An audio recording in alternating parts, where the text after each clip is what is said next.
We're getting all the details of what's going on with the Wizard of Oz at the Pack coming up this weekend, Saturday and Sunday. We've got Brett from Atascadero, who's normally calling in to tell us about Wheel of Fortune or win a prize, and a local member of the local theater arts community, right? Is that Good morning, the best way Jeremy. to say I do a lot of community theater around here. And I see you got your 49ers jacket on. Got to represent with these Seahawks fans around here. What are you going to do with Richard Sherman now? I mean, now he's going to be on your team. We're going to go 5-0 to start the season. You're going to be all about it, I'm sure. Well, I wish you guys the best, and after the last couple seasons, I know it's been rough, so I think that's going to be the Seahawks track moving forward, but Jeff thinks otherwise, and I hope he's right and I'm wrong. You wait and see. So anyways, I know you've been a part of the theater for a long time, and this is something that you've done for the, past several years, right? Years and years. Actually, I did Wizard of Oz 4 years ago with Kelrick at the Cuesta, and we sold that one out. So this year you're moving on up to the Performing Arts Center. You got shows on Saturday and Sunday, right? 2 shows on Saturday? 2 shows on Saturday, 2 p.m. and 7 p.m., then a 2 p.m. show on Sunday. And if you go to the, you got to get tickets at packslow.org. It's really important. People go to, and they Google, and they look for tickets, and they end up in these sites that charge them a bunch of fees and stuff. Packslow.org has no fees. Just go to packslow.org or kelrickproductions.org. All right. And follow the links, and it'll take you there. And what role are you playing in The Wizard of Oz? I'm playing Zeke and the Cowardly Lion. Ah, yes. See, I always thought you'd be a great Cowardly Lion. It's so fun. It's like going to Disneyland and being goofy. That's really fun. So I don't remember any kids in the movies, but you brought a couple, so I'm guessing they're munchkins. Yes, we don't have. Well, what about the main character? Dorothy. Dorothy. She's not a kid. Yeah, she's a kid. She's like a teenager. How old are you, Mia? I'm 16. See, Mia, step to the microphone and talk you're a little not. bit closer. 16 years You're old. 16? Yes. Are you small for your size? Kinda. I think I'm just having this separation thing from when I was a young person, and now Judy Garland was 16 when she played Dorothy. Wait, Mom, she's not driving, is she? She is driving? Wow. Oh, did you drive here today? I drove them, yes. So. Is that scary? I'm sure you're a great driver. You look very responsible. I'm pretty I'm good. And she's a really good singer. Okay, wow. Just a voice like velvet. Okay, well, you just looked. I'm going to tell you, I don't want to offend you how young you look, but that's a good thing. Trust me, as you get older, you're going to like that. Means that. you're getting old. That means exactly. That's what it is. It's my separation from reality. But anyways, so what are your guys' characters? What are you guys playing? So I'm playing Dorothy Gale and my sister Emmy Landers. Hi, Emmy. Hi, Emmy. And who are you playing? I'm playing the cornel and a flying monkey. Ooh. Oh, the flying monkeys. They scared the heck out of me when I was a kid. Oh, those flying monkeys. too. Yeah, and the witch. And now, this is cool because you guys got like special effects, right? I mean, it's not just like Wizard of Oz with the standard old, stage show backdrop. You guys have incorporated some technology into this. Tell us a little bit about that. You want to tell them? Go ahead. Sure. So we got a lot of projections to go in the background for the witch's castle, the forest. The tornado is amazing. Oh, my gosh. It comes in. Does it sweep you up into the air, actually? It makes it look like it does. It comes really close to the screen, and then I disappear. So Really? Yeah. That's cool. The cows flying by and the chicken coops flying by. All that. It's really awesome. Now, who's the Wicked Witch of the West? Irene Landers. Now, is she a scary-looking broad, or do you have to use a lot of makeup? She's a very attractive lady, but you put all that green makeup on her. She's going to scare people. And then you've got, her husband, Jim Landers, is playing like 5 different roles. David Landers, I'm sorry. He's playing the gatekeeper, the palace guard, and Professor Marvel, and the wizard. Oh, okay. The wizard, yeah. Jim Damien. We are the Landers. Don't worry. You're good. It's a lot to remember. Brett, how big is this cast? I noticed that last name, and I was like, you guys have a huge family. How big is the cast? There's 30 munchkins. I know. Yeah, we have a lot of little kids 30 playing kids. the munchkins from like 5 to 19. And then they all singing the songs? Yeah. Oh, that's great. They're really good. 45 to 50 cast members. And tickets are available at packslow.org. It's Saturday and Sunday. Are both shows still available? Yeah, a lot of seats are still available, and it's a big house. Use a promo code Kelrick, KELRIK, for $15 off adult tickets and $10 off KEL KELRIK. In all caps. All caps. Now, on the flyer you handed me, it says you get tickets at kelrickproductions.org too. KelrickProductions.org or packslow.org. Okay. The Kelrick Productions just links you to the Packslow. Okay. All right. Or you could call 805-756 4. I wouldn't try that. I've tried that number. Oh, to really? Get some information a couple of times. I haven't gotten an answer. Pack use the Slow internet. is easy. Pack Slow, PACSLO.org. Use the Okay. internet. So, Mia, Brett's over here talking about how well you sing as Dorothy. Do you want to give it a shot? Sure. I could try that a little bit. Okay. What would you like to sing for us? Somewhere Over the Rainbow is the main song. Okay. Oh. Go for it. Pretty good. Okay. When all the world is a hopeless jumble and the raindrops tumble all around, heaven opens a magic lane. When all the clouds darken up the skyway, there's a rainbow highway to be found, leading from your window pane. And I keep going. Or I can stop. Go for it. Go for We it. got to hear the big Place part. behind the sun, just a step beyond the rain. Somewhere over the rainbow, way up high, there's a land that I've heard of once in a lullaby. Very nice. I mean, we put you on the spot there. That's a very pretty voice. Yeah. Thank you.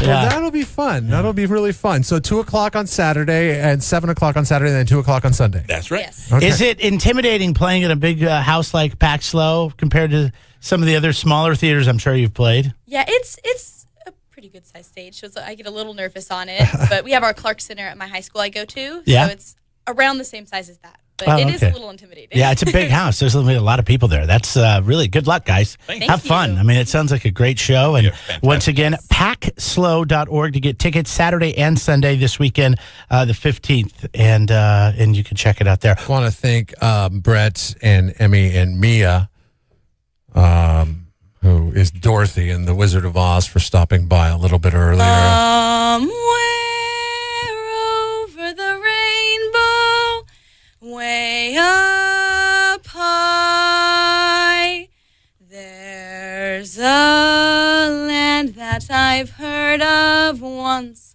in a lullaby. I didn't realize until I had kids how important extracurricular activities are in the kids. Like it was, when we're forced to do extra, and I say forced to, I don't know about you, but I oftentimes was thrust into things that I didn't give a rat's ass about, like soccer, for instance. Oh, yeah. So I was made to My play. dad said, you got to give soccer a shot. All your buddies are doing Yeah, it. Nope. I was told Shouldn't to have done play, that. I was told to play soccer, and I'm like, oh, this is just.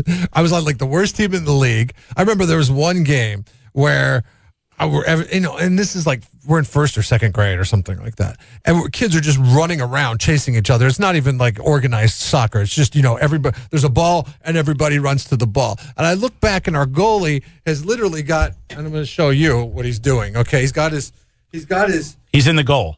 He's in the goal, right? Yeah. But he's not even looking at the action that's going on. I look back, and he's got his hands down his pants. Down the front of his pants down like the front that. of his pants, but he's like making them come out the bottom of his pants, like the shorts. Yeah. And he's walking around, sticking his hands out of the bottom of his shorts.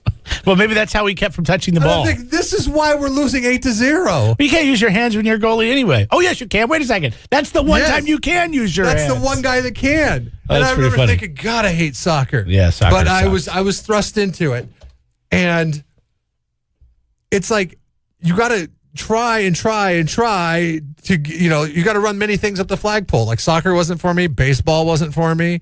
Although I did enjoy baseball a little bit. I just wasn't as skilled as the other baseball Same players. with me. I And love baseball, but yeah. And there was like at a certain level, it seemed like second or third grade, the guys that they knew had potential, they moved up to a different level altogether. And then the other guys like me were like forced to toil around in these lower leagues, rec leagues that, would last like 4 weeks. And then they'd be like, all right, good job on your baseball. Here's your participation trophy. Basketball I really took to, and I ended up playing through my high school career and tennis. I didn't start playing until high school, and I loved it. And I was watching Mia, and I know we got Dan coming in here from Grand Central Music in a little bit, and thinking about all the extracurricular activities that I did as a child. I'm trying to think which one was the most important for me, looking back. Yeah. And how about you were in choir, weren't you? That seemed to work out for you. That one I liked. That one I liked. I like to sing. Yeah, I know. I'm just laughing at.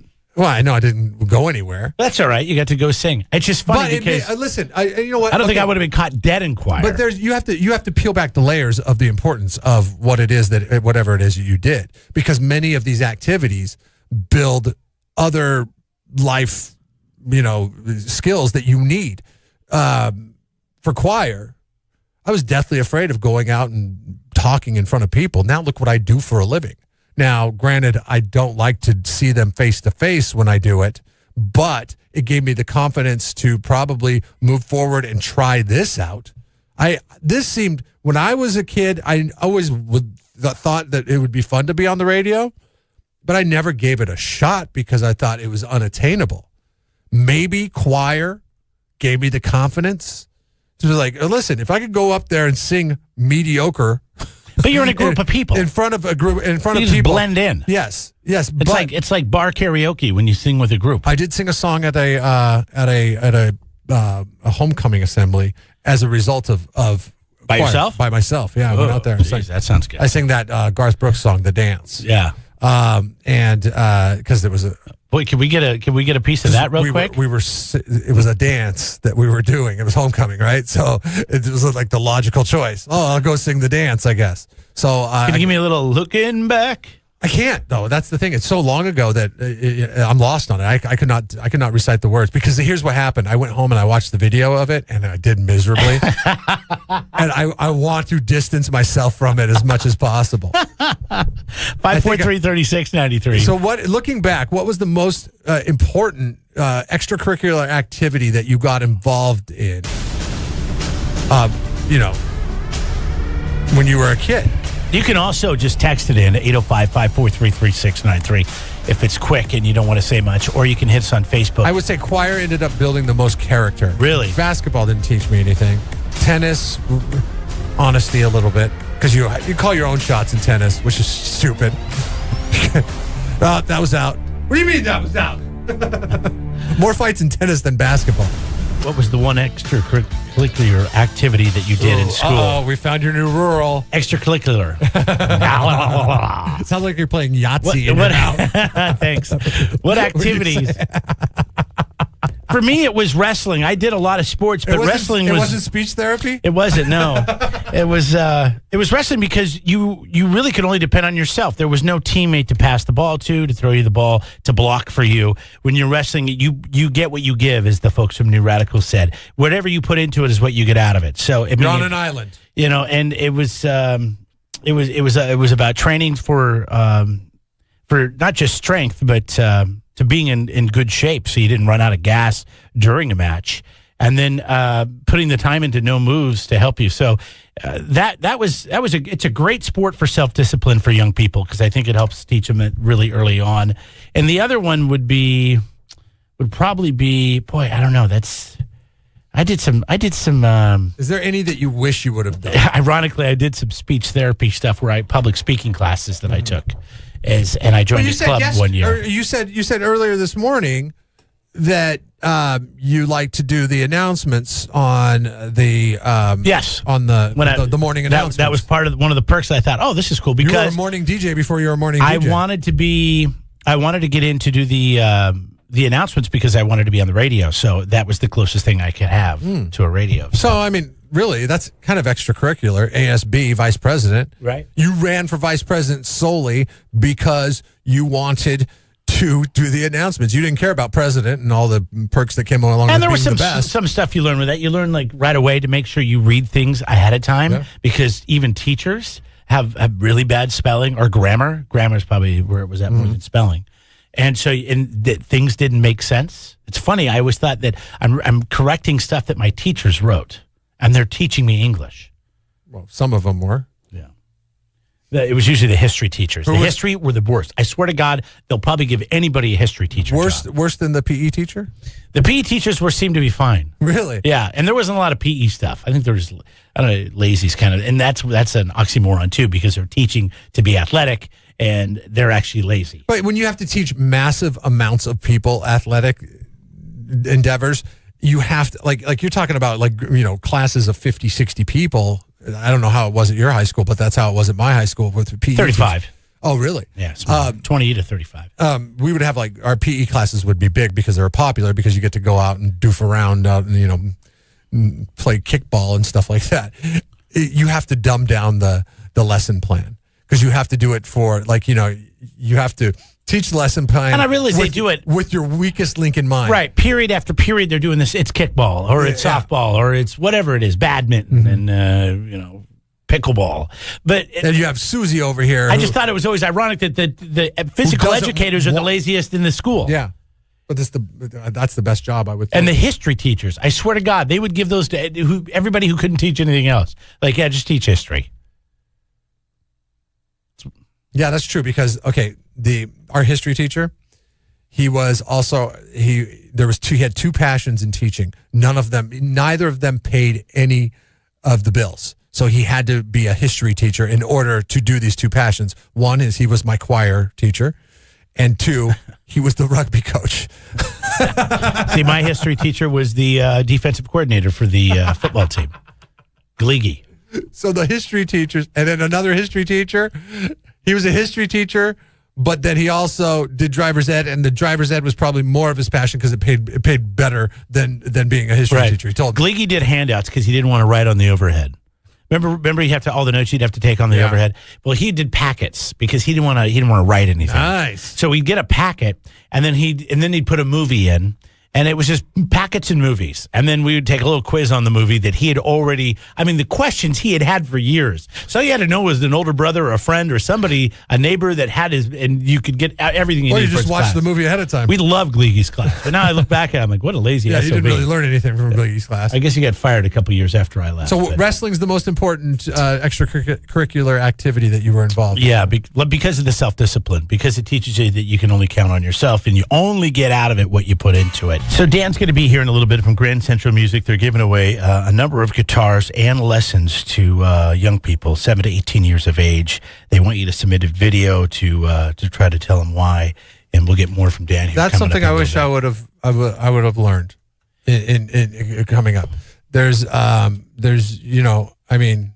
always looked and admired people that have musical skills when it comes to playing an instrument. I look at a guitar and I look at somebody playing a guitar, and I think that that's totally something that I just cannot do. Some people can just pick up a guitar and start playing it. No. And it's like, yeah, I've seen it happen. No. It's crazy. Kids, they'll just pick it up. They'll watch somebody play something, and then they'll pick it up, and then they'll just figure it out. But not me. I don't know about reading music. I don't know any of that. I've never took any music classes. I remember I played the recorder a little bit in 3rd grade or 2nd grade at Mr. Pendleton's music class. Remember, we used to leave class? It was great because we could leave our classroom. We could go to the music classroom. Yeah, because it had to be far away from other classes because the noise you couldn't have a history class right next to a music class. Ours was right into the gym, and the wall would open up, and then you could do performances. Justin writes in, he says, soccer is fallback football for kids that have zero hand-eye coordination and can't catch. That's terrible. That's why you can't use your hand. Here's the thing, is it's like right now, yes, that's probably the truth, but the way football is going and trending, and the way parents feel about football, seeing you posted that video about Pac-Man Jones getting in a fight. Yeah. But football's not putting forth their best image right now. And it doesn't help that guys are getting brain damaged. I mean, hell, there was that kid at Washington State University who took his life, had CTE at the age of 21. Right. That just came out. Yeah, you probably read that while I was going. And so it's like, the more and more kids are going to start playing soccer as a result of this. And soccer probably, for our kids' generations, will probably be more popular than football is. You know, it's interesting. My dad, the first thing he threw me wasn't a baseball; it was a football, and so we would play catch all the time. We played both baseball and football, which were my two favorite sports growing up. So I wonder if he would have kicked me a soccer ball instead, if that would have changed things, and we would have I would have been a soccer guy. But yeah, when I played soccer, I was just like, what's the point of this? I want to run a route, catch a ball, score a touchdown. I didn't get just getting the ball for a second, kicking it to someone else, and then coming back. I have a friend that was a swimmer, and they always said, I think it's a little bit more complex than that, but that's what you and I take away from it. Yeah, that's probably true. A friend that was a swimmer that said swimming is also a great sport. It's an individual sport. Yeah. You kind of get out of it what you put into it. You work as hard as you want, and the harder you work, the better you'll do. Have you ever seen a swimmer who looks out of shape? No. I think it's the best possible workout that you can do for your body, because the impact is minimal because you're in the water. Right. So it's all it is muscle. All you're You're doing always is swimming. working on your muscles. Somebody wrote in Scouts, you said earlier? Yeah, somebody wrote Scouts. I mean, that makes sense. I'll tell you, You learn a lot. At first, I'm like, oh, God, Scouts is for such nerds. Like, that's what I thought my entire life growing up. Scouts, anybody who was a Boy Scout was a total nerd, so I never got involved, right? Now, being a grown-up, I know there are two people that make me feel vastly inferior because they saw the Scouts all the way to the end. My friend Joey, our families will go camping with his family, and You'll start tying knots, and you're like, what the hell? He out-camps me, to the extreme. He's like over there rigging up stuff, and I'm like trying to put together a tent. Just get on YouTube and learn how to tie some knots. It's not that easy, because when you're out camping, you can't use YouTube. I'm very jealous of people that know how to tie as a tutorial. a lot of really cool knots. Yeah. And I'm like, man, I got to take the time to start doing knots. You can get apps now that teach you how to tie knots. And it really bothers me. I've got 4 new apps on my phone I got to start reading. My brother-in-law, who is like, he does all his work on his house. All of his work on his house. And my wife thinks that because he's a man, You should be able to do the same. and that I'm a man, that I should be able to do all our work on our house to the same level that he does. But he was an Eagle Scout, so he was building stuff and all that kind of stuff. He saw it through all the way. I quit at Pinewood Derby because I thought that people were cheating. 543-3693. Temple the Dog cheap trip coming up. We're going to get Dan in here. You can win some guitars for your kids, or maybe it's somebody in your family or just a kid you know. You can get more information on this at kzoz.com. Jeff and Jeremy in the morning. We got Dan and Kathy Ernst here from Grand Central Music, and they're giving away some guitars and some guitar lessons for young people that want to get into music, or maybe they're just getting into music, but they don't have their own instrument. But it sounds like a pretty good deal. Nice to see you, Dan. Yeah, good to see you. How's the band doing? The band is doing well. We're about mid-gig season. We got some gigs coming up. We're playing River Star Winery this weekend. And Okay. we got Concert Center Plaza August 31st for San Luis Obispo, and we're doing Paso also, I think, at the beginning of August. So we got a couple handfuls of gigs left. So Yeah, that's good. We were there at the Macaroni and Cheese Festival. I know you were doing dad duties that day, but it was a lot of fun. Always got to do those that was dad a great duties. time. We had a good time. It was a good turnout. And Do you like playing festivals or events like that, or does it really matter? I do like playing events like that. The bar scene, you're not done till 12, 1, 2 o'clock in the morning. I mean, I'm already on my 3rd or 4th hour of sleep at that point usually. So, in a festival or something like that, it's usually done by 8 or... Yeah, you're done before that. Yeah, if you could pack up and be home by 9. Yeah, that's ideal. That's a nice night. So Jeff and I don't, we don't play any instruments. We were just talking. We wish we had learned. I've always wanted to learn how to play too old to learn. the piano. Jeff actually had a guitar. Oh, nice. Somebody bought you a guitar, right? I bought a guitar for myself. Oh, you bought your own guitar. That was my plan when I was like 19. I saw some friends that were getting chicks by knowing how to play the guitar, and I was like, okay, I could buy one of those guitars. I bought a guitar, and at the time, there's no YouTube or anything like that, so I bought like a little lesson. I think it was a CD-ROM, and I put it in my computer, and I started taking the playing, and I was like, set it aside, and I was like, I'll get to it when I get to it. See, that's it. YouTube and the CD-ROMs, they're cool for instruction, but the best is the one-on-one, or Yeah. where you get the instant feedback from what you're doing. So I've been teaching quite a bit lately, and one thing I've noticed a lot of the kids that I'm teaching, they're learning on YouTube, is they have some pretty bad technique, and they're coming to me and they say, hey, my hand hurts. And I look at the way they're playing, and their hand is not in a natural position.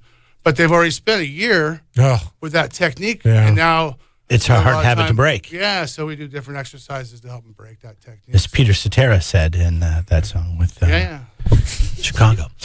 Okay, so you were giving away 4 guitars and lessons. Yes.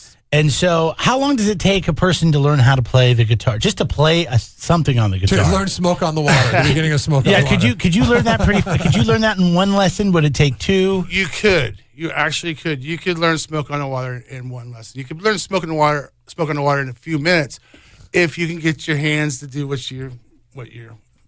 they need to do.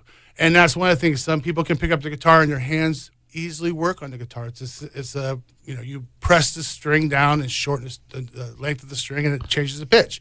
Some people have that concept makes sense. Some people are like, how does this work? But it's bum bum bum. That's 3 notes.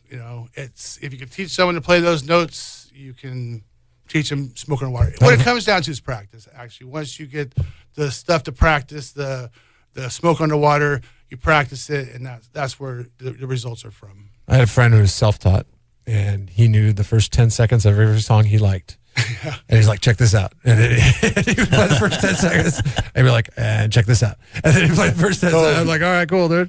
That's what I used to do. Look at all these songs I can play, but not all the way through. Look how cool I am.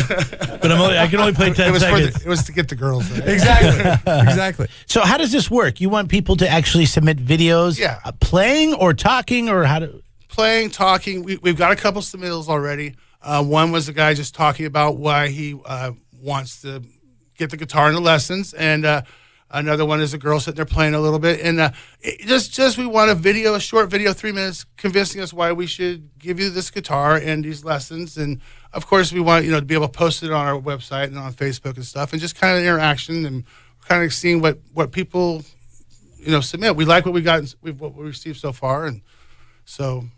Yeah, it's we talk about the importance of keeping your kids busy.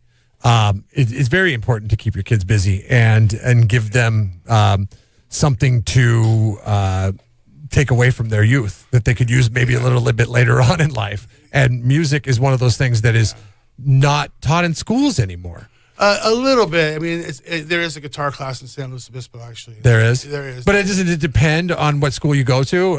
It does, yeah. Basically, I mean, like some schools, music programs just aren't existing. They're limited, actually. Yeah. So when I went to school, I had band every day, and then I was in the stage band that met in the morning. I believe the bands meet weekly now. I might be wrong about that. So they've cut it back quite a bit. Yeah. And so it's... But what we want to do is give the opportunity to someone who maybe can't afford it or would be a good, something to enrich their lives at the time. People are always going through different things. So that's what we're looking for, is that we have these guitars that were generously given to us by 3 different people. One guy donated 2, the other ones were given to by other people in San Luis. See that old KZSZ guitar back there? Yeah. It could use some work, but is that refurbishable? I don't think you can refurbish that. Yeah, that's the wall hanger. For sure. Ours aren't wall hangers. We fixed it. So these are all fixed up. So we threw that one off the roof. Oh, did it? Yeah. Did pretty good. It had to go. Twice. It had to go. I think you guys should burn it. Well, I kind of like it now. It looks cool, smashed It's the only thing rock and roll in here.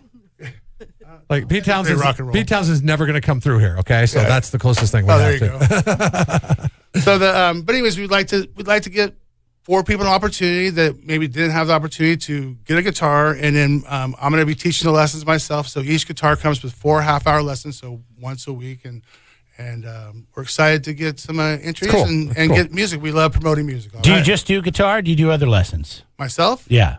No, I just do guitar, and I don't teach very much, just a little bit. All right. And what about if people wanted to learn how to play? Could they come to the shop? Do you have connections? Yeah. So we're like we're actually the last music store in San Luis Obispo. Unfortunately, Drum Circuit closed, and Owens Music has moved down to Santa Maria.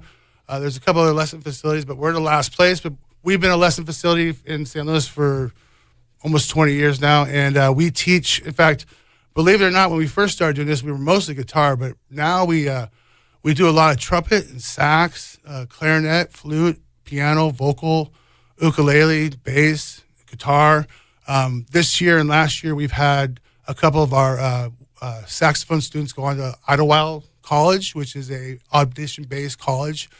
Both of them, I believe, are going as seniors, so they'll go down there and finish their senior year. Cool. And go on to this That's awesome. school. So yeah, we have some really good teachers that teach all styles of music and all different types of instruments. All right, you can submit your videos to Dan at grandcentralmusicstore.com. That's Dan at grandcentralmusicstore.com.